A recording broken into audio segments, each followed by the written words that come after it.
Good afternoon, everyone. Welcome to the Malcolm Renfrew Interdisciplinary Colloquium for Tuesday, March 30th, 2021. And we are thrilled today to have a guest speaker joining us today from Fort Collins, Colorado, where she is in transit on her way back to Indiana.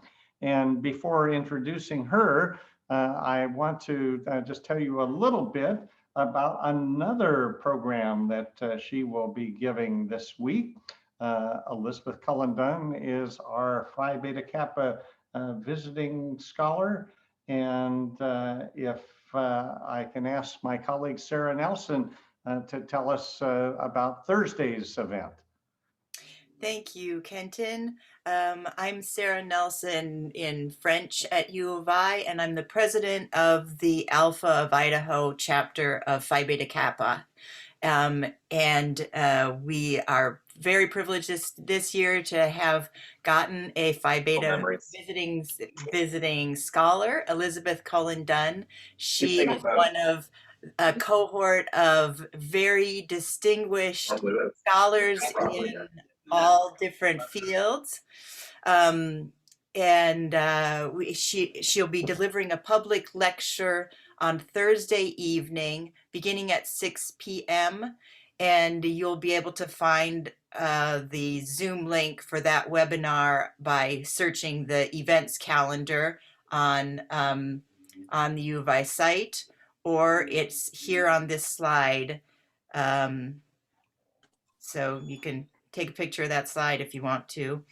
I just want to put in a little plug for our chapter of Phi Beta Kappa and for the Phi Beta Kappa Society in general. I think most people know what it is, but let me just remind you, it's the oldest and the most recognized academic honor society in the United States. It's sort of the original honor society, founded in 1776 at the College of William and Mary. And we are pleased to have just initiated 31 new members of our chapter just last week. And so it's such a pleasure to be able to right away engage them and the whole campus community in the intellectual enterprise of engaging with Elizabeth Cullen Dunn, our visiting scholar for this year. Thank you so much. Thank you, Sarah. And so let me tell our audience what will be happening next week with the Renfrew Colloquium. We have 4 presenters, Philip Stevens, Vanessa Anthony Stevens, Carla Eitel, and Sarah Penny. And their topic is co-constructing Indigenous research and leadership in STEM education. This presentation will share experiential and Indigenous-based approaches to doing science in collaboration with tribal communities and tribal agencies. So hope you will be able to join us, and that's Tuesday at 12:30 at the usual time. And just a little bit more on today's speaker. She is a professor of geography at Indiana University, and she is our as Sarah mentioned, our 2021 visiting scholar from the Phi Beta Kappa Society. Professor Cullen Dunn's research focuses on forced migration, and for more than a decade, she has worked with refugees and internationally displaced people. Today's topic is refugees and racial capitalism, what integration, in quotes, in the labor market means. And we're delighted to welcome Professor Cullen Dunn.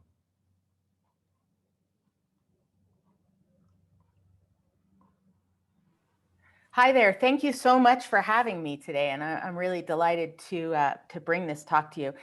I will start with just a little background. One is that for the last 5 years, my volunteer gig has been on the board of a local resettlement agency in Indianapolis.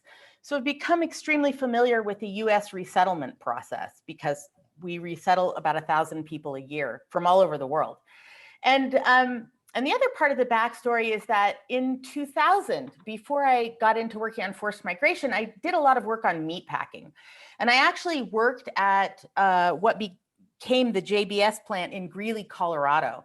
So this is a plant I know very well, having worked with Hispanic immigrants who were working in this plant. So imagine my surprise when COVID breaks out and I find out that these plants are now staffed not entirely, but significantly by refugees. So this is bringing together two of my longstanding spheres of interest. And one of the things I really think about a lot is that we have traditionally thought of refugees as somehow outside the market economy.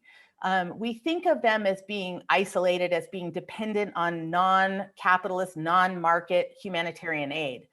But in fact, they have an important role to play in the US labor market.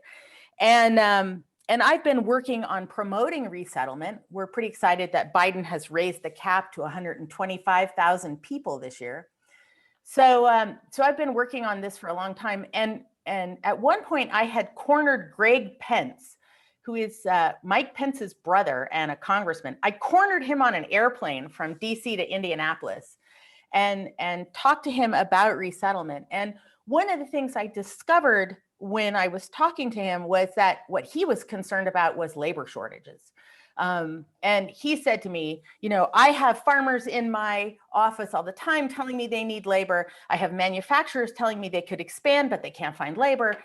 And I realized that one of the things we had to think about is how refugees fit into the US labor market. As workers, not as the recipients of aid. So that's what this paper is all about. So let me begin. Oops, let's see if this works. In the spring of 2020, meatpacking plants all over the world became hotspots for COVID-19 outbreaks. By April 27, more than 5,000 meatpacking workers in 19 US states had tested positive for coronavirus.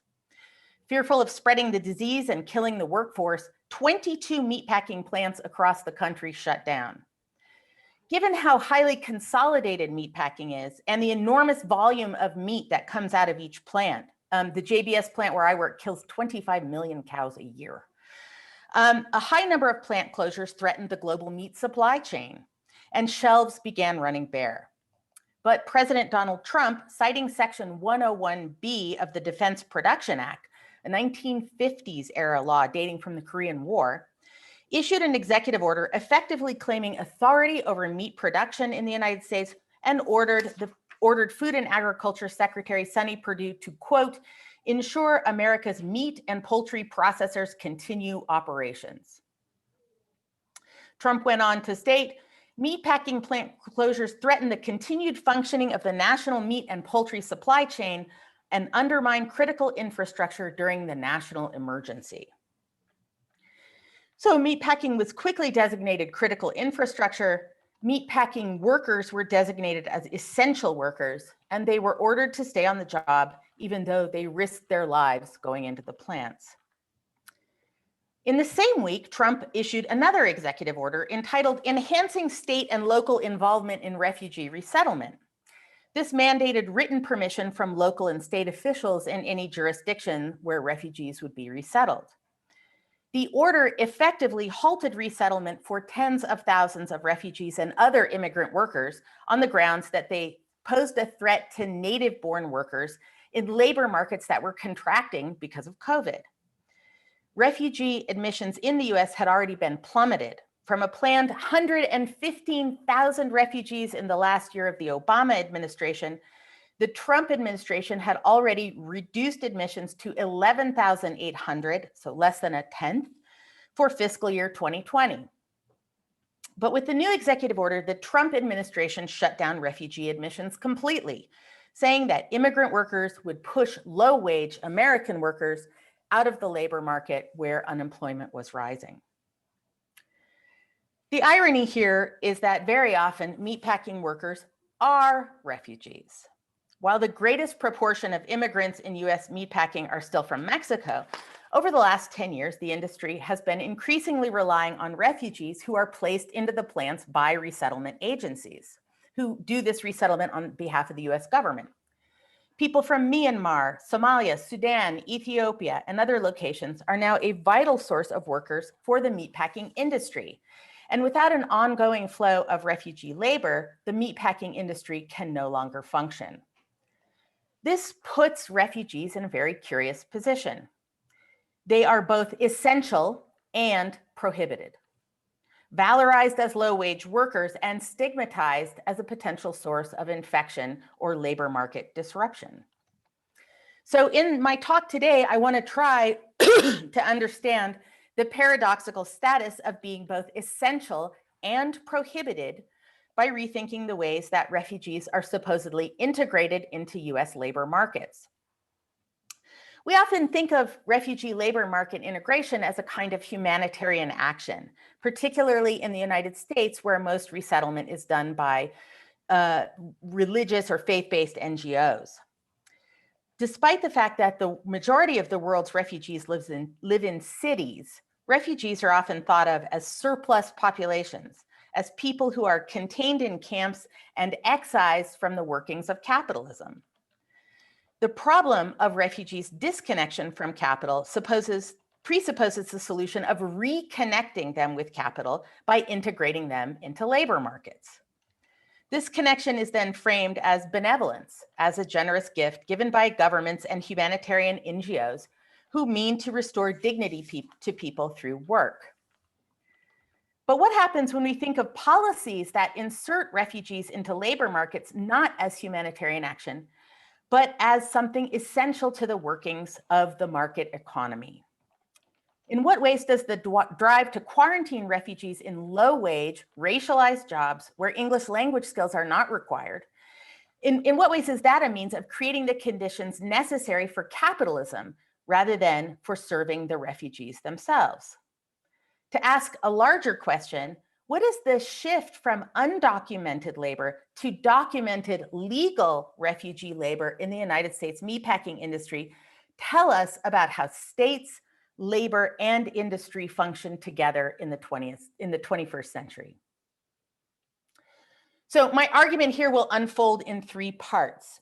First, I'm going to argue that when refugee resettlement agencies slot recently resettled refugees into meatpacking jobs, they're enabling what geographers and others call primitive accumulation. That is, the seizure of labor from outside capitalism and bringing it inside a market economy structure. Second, I'm going to argue that this primitive accumulation is made possible by the intersection of race and citizenship, and it makes refugees into stigmatized, prohibited labor and confines them to a bounded, racialized niche in the labor market. Finally, I'm going to argue that this form of racial capitalism is essential to the market economy as a whole, which depends on racialized labor to keep vital infrastructures functioning. So I'm going to argue that integrating refugees into the labor market is not humanitarian or altruistic, but an indispensable part of the economy that depends on refugee status as stigmatized workers.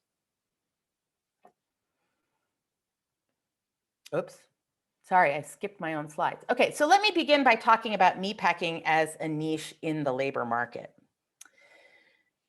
The meatpacking industry has long depended on immigrant and racialized labor. In the 19th and 20th centuries, workers from Eastern Europe, who were then considered to be non-white, did the dirty, bloody work on the kill floors. As the meatpacking plants were moved out of urban areas and into small rural towns, the industry sought new sources of labor. In poultry production, most of the workers from the mid-20th century onward were African Americans. But as African American workers began to unionize, the meatpacking industry sought laborers who were more vulnerable and hence less able to organize. And this was particularly true in beef and pork. Mexican and Guatemalan workers became a high volume source of labor to replace unionized workers and to fill jobs that white Americans refused to do without high wages and social protections. In some cases, these workers were recruited in Mexico and brought to the United States on H-2B visas, which are for temporary, non-resident, non-agricultural workers. When I lived in Longmont, Colorado, there was actually a bus that ran straight from Durango, Mexico, and let off in front of a turkey processing plant in town, for example. But more often, workers in the packing plants have either overstayed visas or are undocumented to begin with. On December 12th, 2006, over 1,000 agents from U.S. Immigration and Customs Enforcement, ICE, raided 6 plants owned by Swift & Company in the largest immigration raid in the history of the United States. More than 12,000 workers were detained in the plants, and nearly 1,300 were eventually arrested and sent to federal detention centers. And that is only the undocumented workers on a single shift. There were 2 other shifts that were not detained. The plants had to shut down for days, and they lost nearly 10% of their staff as workers were arrested and then deported. The cost to the firm from these raids was in the millions of dollars, and it highlighted how financially vulnerable a dependence on undocumented labor made the industry. The Swift raids opened a new, much more aggressive era in US immigration policy. The government's goal was to force the meatpackers to hire US citizens. But as a meatpacking industry lobbyist once told me, there were 2 problems with this strategy. First, meatpacking is the most dangerous job in America, according to OSHA, and most native-born white American workers refuse to do it. Second, the growing opioid crisis in rural America made native-born white workers in rural towns a risk to the company. As the lobbyist said, heroin and meat saws are a bad mix. And it's pretty hard to argue with that. So refugees' importance to meatpacking capital became apparent when companies like Swift and like JBS, the Brazilian meatpacker that bought Swift in 2005, abandoned undocumented workers and sought to inject these ailing plants with workers who were equally vulnerable and exploitable, but who had legal permission to work. While searching for documented workers from immigrant Latinx communities in Denver, JBS head of human resources, Christopher Gaddis, discovered Somali, Eritrean, and Congolese refugees instead. And he quickly forged direct connections with refugee resettlement agencies and service organizations to ensure a steady supply of legal refugee workers. The resettlement agencies, who were struggling to place newly arriving refugees in jobs that didn't require English at the height of the 2008 financial crisis, were very eager to send workers to JBS and Cargill.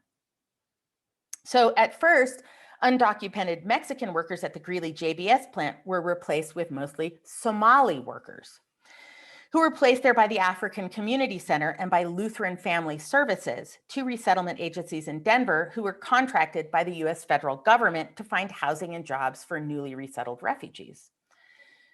The Somalis were more tractable than most US citizens, who demanded higher wages and better benefits. But they posed another problem. As observant Muslims with a well-organized presence in the plant, a group of Somali Muslim representatives requested breaks 5 times a day for Muslim workers to pray during Ramadan. This, citing safety and productivity concerns over so many people leaving the line at once, because a line slowdown in a plant like that is processing millions of cattle a year, will cost hundreds of thousands of dollars per minute when that line slows down. JBS was totally unwilling to accommodate them and demanded that Muslim employees continue working without breaks. Dissatisfied with these negotiations, a group of Somali Muslim workers then walked off the job and refused to report to work the next day. Management eventually accommodated them, but after a bunch of negotiations with mostly Hispanic workers who objected to this and saying that that violated their union agreement, the next 80 Somali workers who walked off the job to pray were fired. Although some of the fired Muslim workers were rehired, the executives realized they had a problem and looked for another source of documented workers who were nonetheless less capable of organizing. Other plants had been hiring refugee workers from Southeast Asia, including Hmong workers and Lao workers in Garden City, Kansas, for example, since the 1960s. In Logansport, Indiana, they had for a long time been hiring Karen and Karenini workers from Burma. So the Greeley plant began hiring newly arriving Burmese, Chin, Karen, Karenni, and mostly Rohingya workers from Burma who were placed there by the resettlement agencies. Most of them were Christians, although the Rohingya were Muslims. They tended to be less religious or less observant. And that strategy spread to many other plants across the country. Increasingly, the cheap meat that made up such a high proportion of the all-American diet was produced by refugee workers from far away.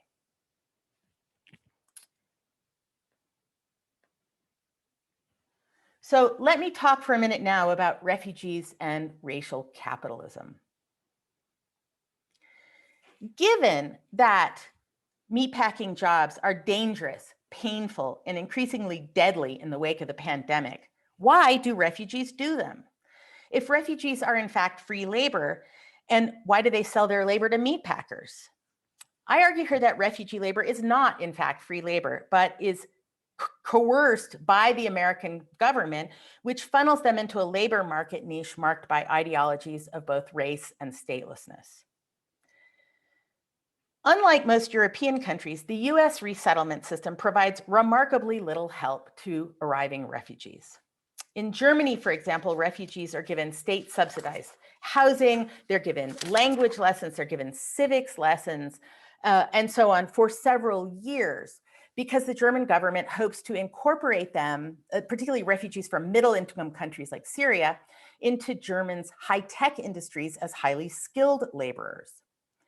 In the US, by contrast, help is much more scant. Refugees arrive in debt. The US Department of State loans refugees the money for their plane tickets here, but then demands repayment within the first year. And that means that refugees arrive tens of thousands of dollars in debt. Resettlement agencies rent apartments for them and furnish them with secondhand furniture and kitchen equipment, but they only get 90 days of rent and up to 180 days of paid utilities, along with $425 per person in cash for clothing and other needs. Most refugees are eligible for Medicaid and other state-sponsored social benefits, but these are not enough to lift them out of poverty.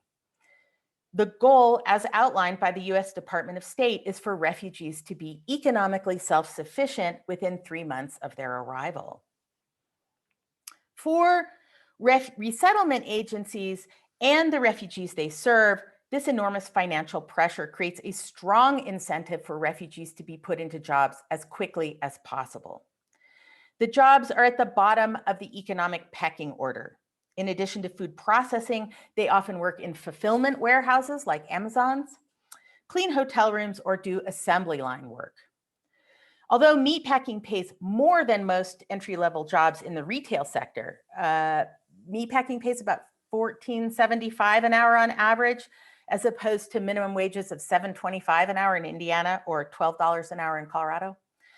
The annual wage that most workers earn is far enough above the poverty line to disqualify them from federal aid, while not being enough to actually make ends meet.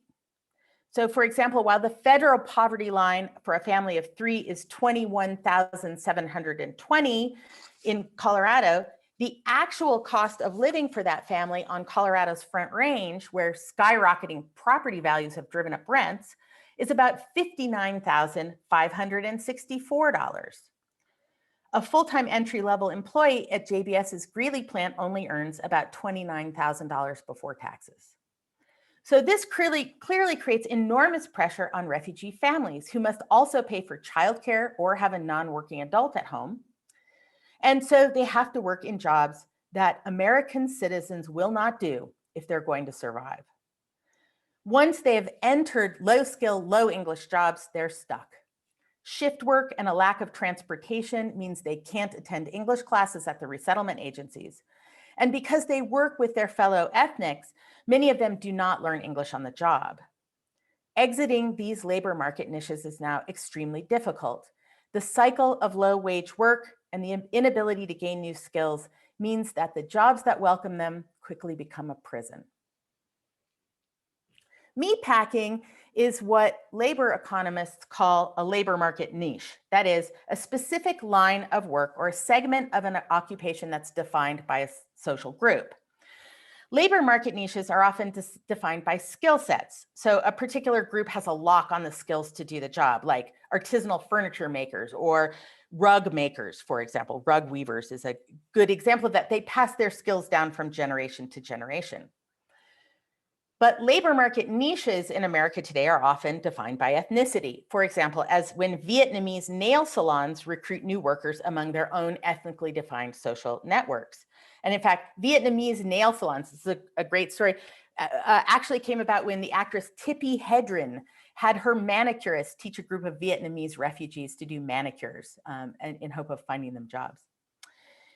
The development of immigrant niches in labor markets isn't new. It's a well-documented feature of developed economies in Europe and North America.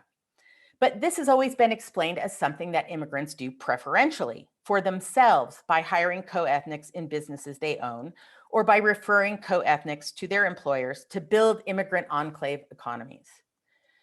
That is to say, immigrant niches are generally seen as the product of free labor, of working people who can choose whether and where to sell their own labor.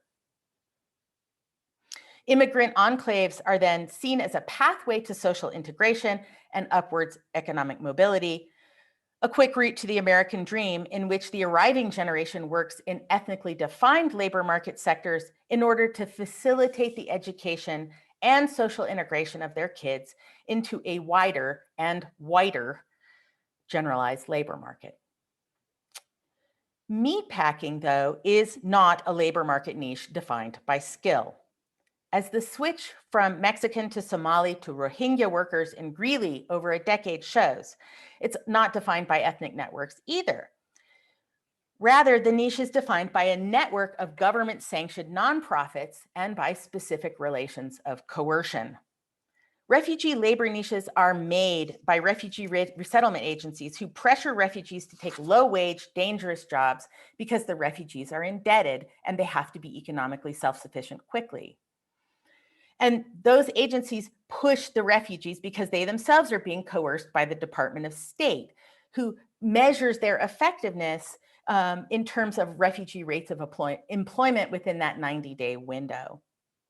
So the meatpacking labor market niche is defined by the vulnerability of its workers. Refugee workers are hired preferentially precisely because they don't have the capacity for easy exit and therefore are more docile.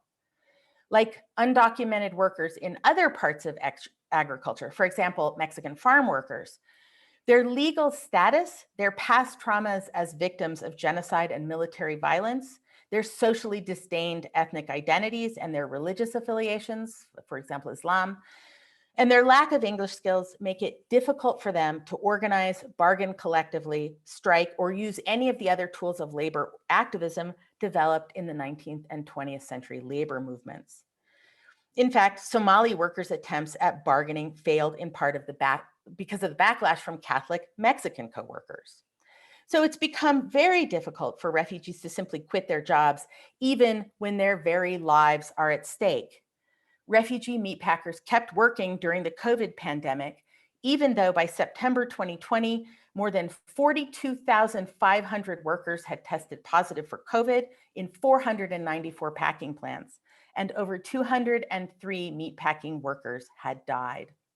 And this picture is of a sign put up by the Union of Food and Commercial Workers outside the JBS Greeley plant, I think to remind management of what had happened. So let me move on to my third point, which is about unfree labor.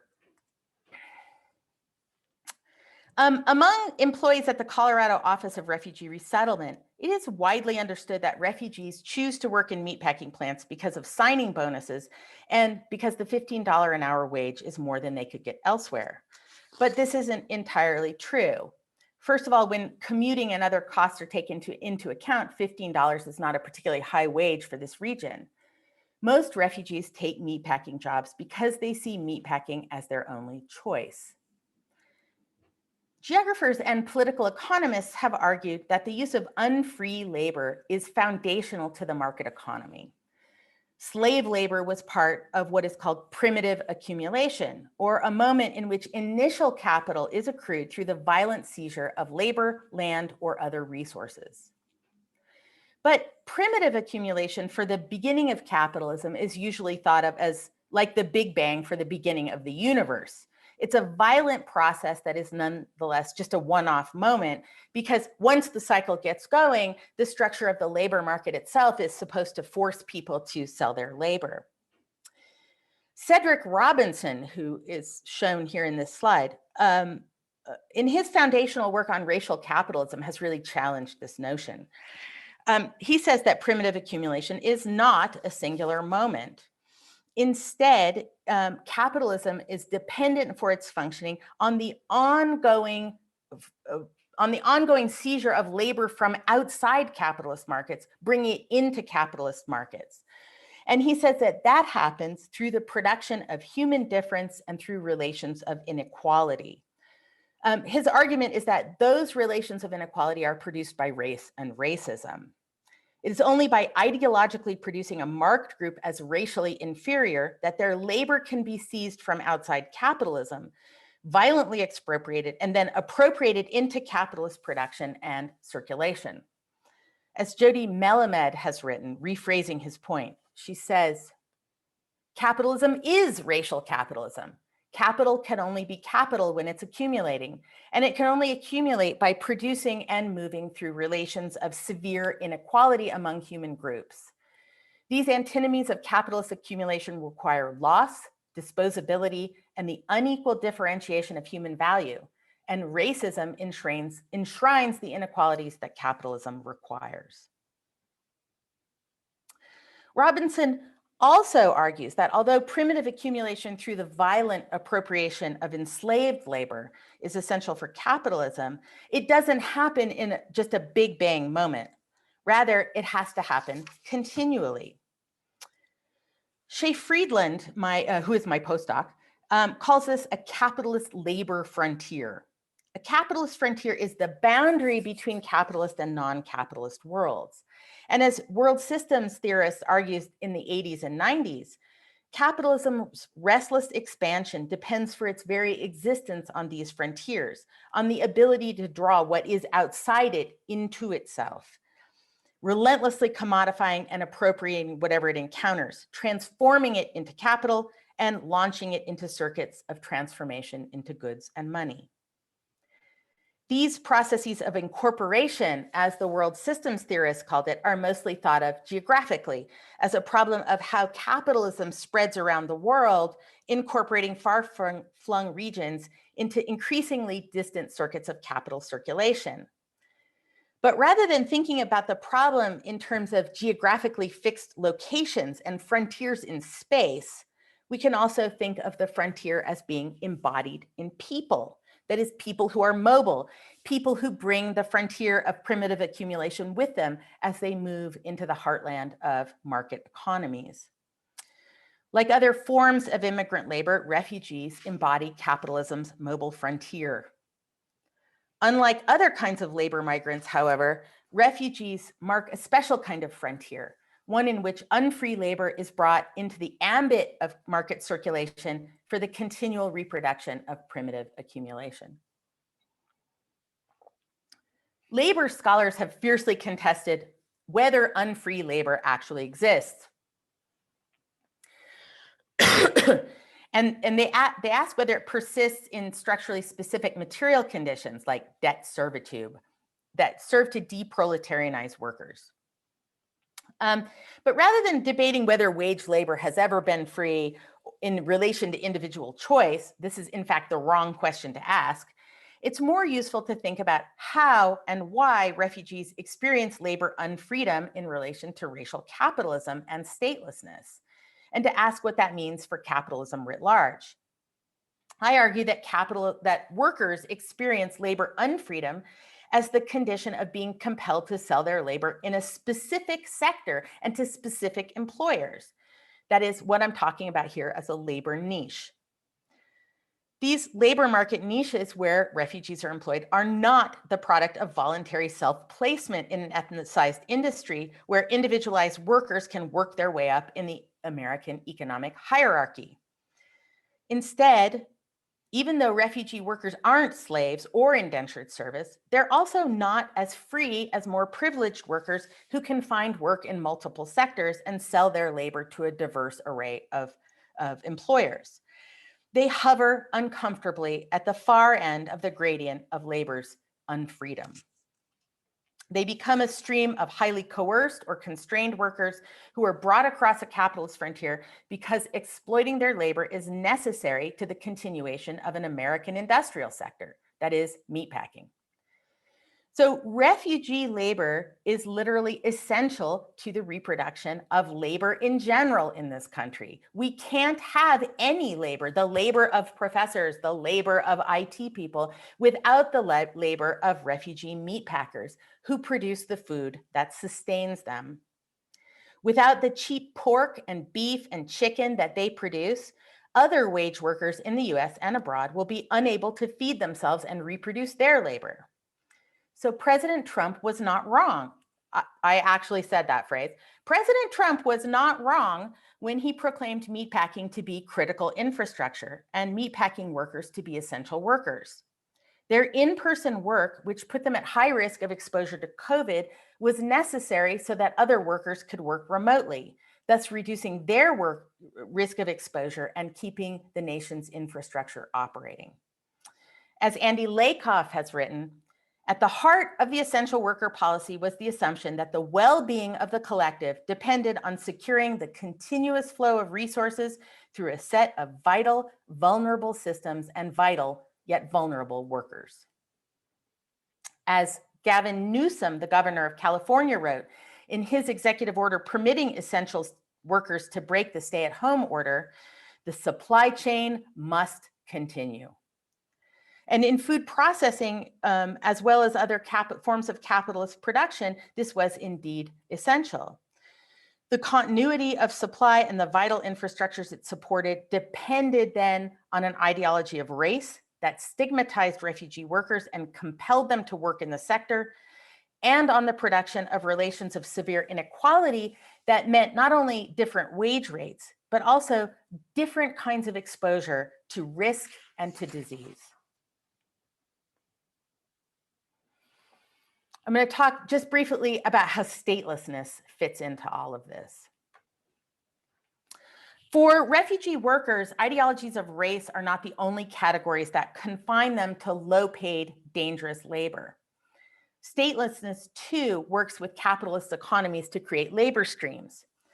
Although refugees are defined entirely in terms of politics, this is what makes them different than labor migrants. Politics and economics cannot be analytically separated here. So I argue that it's statelessness that makes refugees into a capitalist frontier. It's statelessness that makes them into a site where what is outside capitalism can be brought into it as a form of accumulation of labor. Refugees are often defined as people outside the nation state system. That is, as people whose sole defining characteristic is the condition of statelessness. Hannah Arendt once argued that in a world where both civic and human rights were upheld solely by nation states, refugees were de facto rightless precisely because they'd been chucked out of the nation state system altogether. But refugees aren't just thrown out of political community, but economic community. Host states often hold them in closed camps, not just because camps make delivering aid easier, but because the closed camp keeps them from joining a labor market, a local labor market. Barred from legal wage labor, dependent on aid given outside the market, or even prevented from acting as consumers of locally produced goods, the ideal typical refugee in a closed camp is as excluded from capitalism as he is from citizenship. It's this ideal typical view of refugees that led Zygmunt Bauman to characterize them as superfluous populations who could not even make their own living, as people who'd been tossed out of modernity itself and thrown into camps that functioned as garbage dumps for what Bauman referred to as human waste. As anybody who's worked with refugees knows, Bauman's formulation of refugees as people outside capitalism is completely wrong. In every camp in the world, refugees remain embedded in capitalism. They work, often as undocumented workers making very low wages.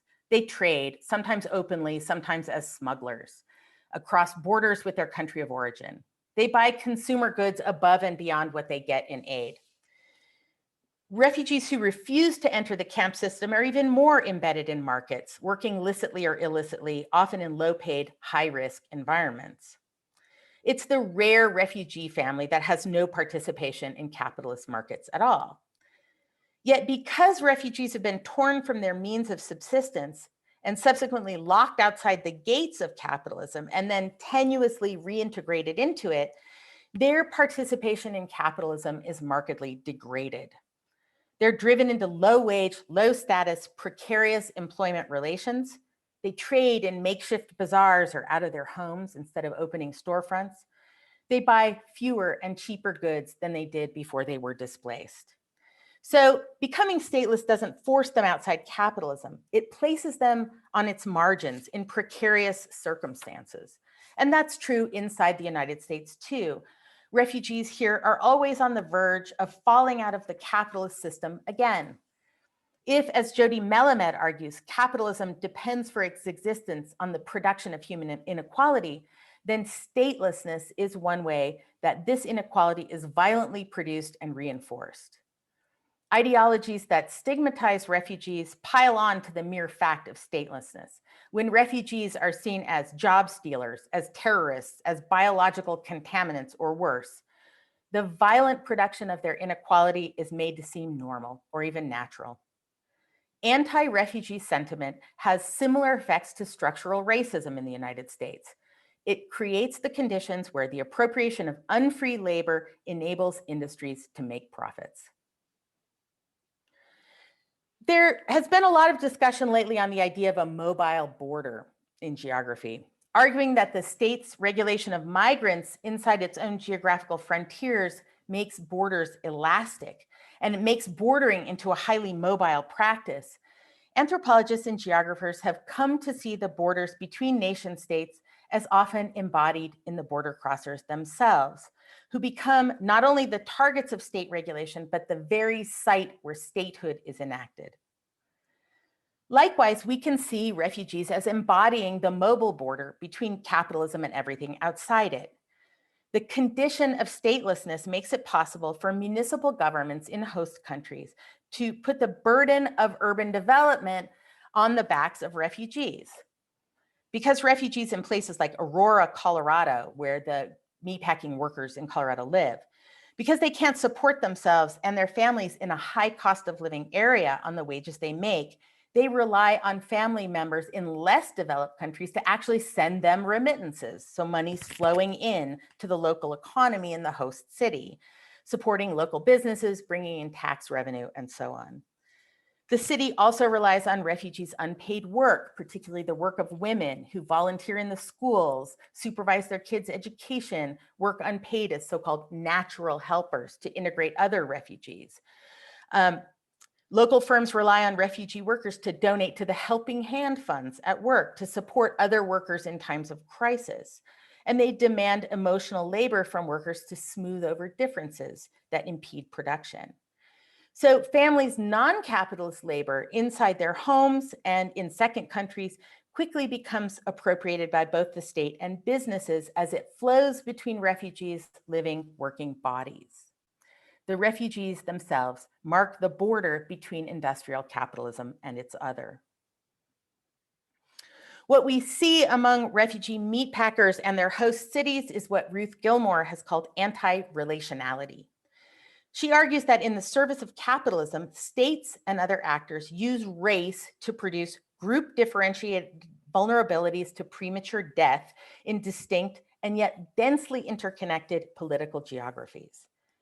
That is, Gilmore is arguing that states and industries working together separate groups of people spatially and socially, and then assign them different values, only so that they can be reconnected in ways that serve the economic system. For Gilmore, ideologies of race are the tool that allows this process of separation, distinction, devaluation, and reconnection. But ideologies that render people stateless and then stigmatize them for their statelessness work the same way. They divide people into groups of citizens and non-citizens. They assign nefarious characteristics to non-citizens. They relegate them to ethnic enclaves and ghettos. They drive them into labor market niches of low-wage, dangerous jobs. This isn't an add-on to capitalism that we can remove while still integrating refugees into labor markets. It's the very condition under which they can be integrated. So let me wrap up really quickly. We often think of the need to integrate refugees into the labor market as a humanitarian imperative that gives them dignity, self-sufficiency, choice, and other neoliberal virtues. Among scholars, resettlement agencies, and host governments, integrating resettled refugees in labor markets is also seen as crucial to reintegrating them politically and socially. Placing refugees in jobs is supposed to reduce their reliance on local welfare systems, which is seen as an ultimate good, and to reduce local prejudice against them by proving their self-sufficiency and their contributions to the local economy. Paired with refugee resettlement advocates' eagerness to change public opinion about refugees and encourage increases in state quotas for resettlement, the argument that refugees quickly become self-sufficient is perceived as not only the best, but the only political argument available to them. Pro-resettlement activists thus increasingly define them not by their economic need or their social vulnerability, but by their value to capitalist economies as workers and consumers. They aim to show that the cost of resettling them is overcome by the economic value that they produce, and they argue that that economic value is the key to overcoming discrimination against them. I used to joke about this meme that was circulating on the internet about Schrodinger's refugee, who was somebody too lazy to work, but who still stole your job. But it was meant to show how illogical that argument is. But in fact, what we see is that those two things are put together in different ways when we think about the ways that people become both essential and prohibited. I've argued that being essential to the functioning of the whole capitalist system and being stigmatized or prohibited by it are not antithetical, as crazy as President Trump's simultaneous declarations about refugee meatpacking workers might seem. Refugees can be prohibited and essential at the same time because those are components of the ways that a labor market niche for unpleasant, brutal, and dangerous work is built, and the ways that people are made to be vulnerable enough to be coerced into doing it. The ideologies that stigmatize refugees, the political status that disempowers them, and their economic segregation into low-wage, high-risk work are therefore foundational elements of their integration into market economies. These are not unfortunate anomalies, they're essential to the process. What this means is that we can't just think about capitalism and racism as separate but unfortunately linked phenomena. And we also can't think about capitalism and forced migration as unfortunately linked but separate phenomena. Capitalism is a system that essentially depends on the social division of the population into citizens and non-citizens, and it depends on the production of vulnerability and economic desperation among non-citizens, the stereotyping and vilification of forced migrants, their exposure to life-threatening risks, and the appropriation of their labor in difficult, dirty, dangerous, and underpaid jobs. If capitalism is racial capitalism, it's also refugee capitalism. So as we think about labor market integration for refugees, it's high time to reconsider not only the designation of essential industries and workers as it's related to these embodied risks, but also in relation to a more robust approach to integration and immigration itself. Refugee integration has to position refugees not just as the beneficiaries of our charity, but as equally positioned vis-a-vis rights of citizenship as people who are bound to labor market mobility and to worker protection. Thank you.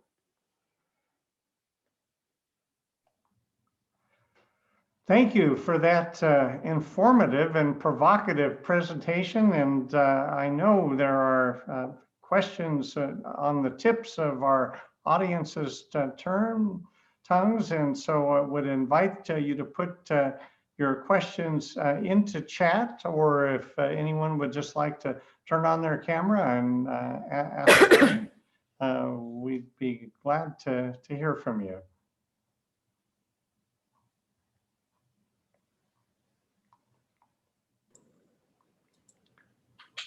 Sarah, do you want to go ahead and ask something?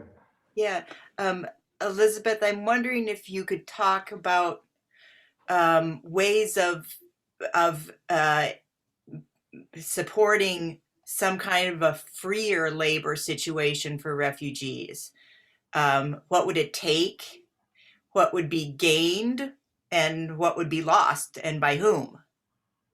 Yeah, I've been thinking a lot about this because I've been really involved in trying to pressure the State Department's Division of Population, Refugees, and Migration, which handles all resettlement, into changing the resettlement process itself, which I think is, I mean, as you can tell from what I said, which I think is creates, long-term poverty for refugees. They come and they're immediately part of the American underclass.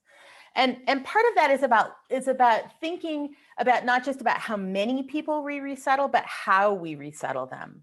And so, for example, if we could support people not for 90 days, but for a year, if we could make, Germany actually pays refugees to attend German classes. And if you don't attend, you don't get paid. So there's pretty significant impetus for people to learn German and to progress up this very structured ladder of German language learning. If we did that, people would have access, refugees would have access to better jobs, and they wouldn't get trapped in this cycle of being limited to non-English speaking jobs. So I think if we could support people for a longer period of time before demanding that they become economically sufficient, that would allow them to gain both language skills and technical skills. It would allow them to recertify if they were skilled workers in their country of origin. And they could come into our economy in a better position. And I think a better position in the long run for their children as well. Hello, I'm Bob Hoffman, and FYI, my mother was a refugee, not coming to the United States, but going into Austria. I'm wondering what about the provision of having a system of universal health care in this country? How would that change the construct of what we're seeing here? Many refugees, not all, but many of them are Medicaid eligible. They actually get some form of state-sponsored healthcare, at least in the beginning. What I think it would change is not what happens when they first arrive here, but what happens when they get into the labor market and start making enough money that they lose Medicaid eligibility, but don't have enough mobility to move into better paying jobs. So they get locked. I mean, working for Amazon, for all of its many flaws, it provides you group healthcare.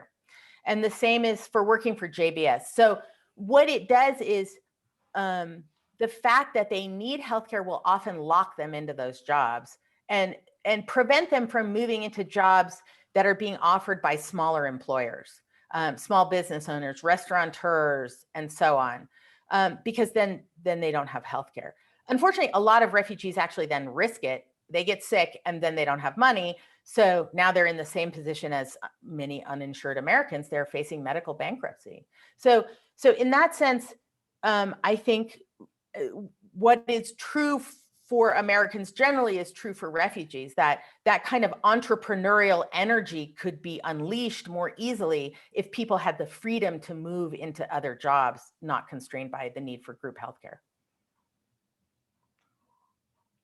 Well, Elizabeth, I taught at Colorado State for 3 years and lived in Fort Collins and did not spend much time in Greeley. This was in the late 90s, before the meatpacking industry became so dominant in Greeley.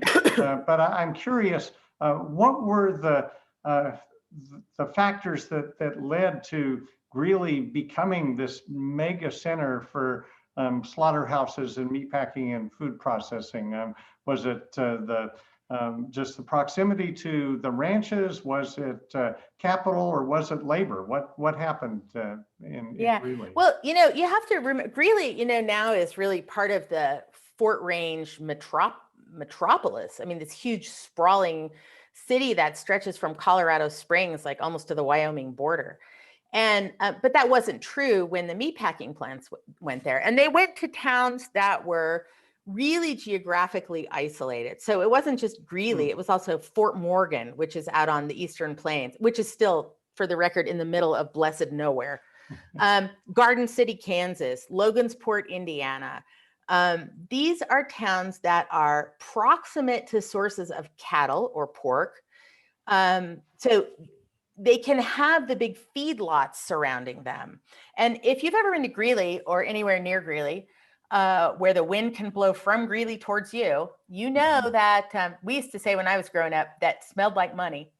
But it smells like cow manure. I mean, it's really an environmentally degrading and shaping industry. So these plants were moved away from the metropolitan areas precisely so that the kind of sounds and smells and waste that was produced by living cattle and by dead cattle could be removed from metropolitan areas. Now you see in Greeley, I was out in Greeley a couple days ago, and it's suburbanized dramatically. There's these big suburban housing tracts, and the suburbanites are starting to object violently to the smell of cow manure everywhere.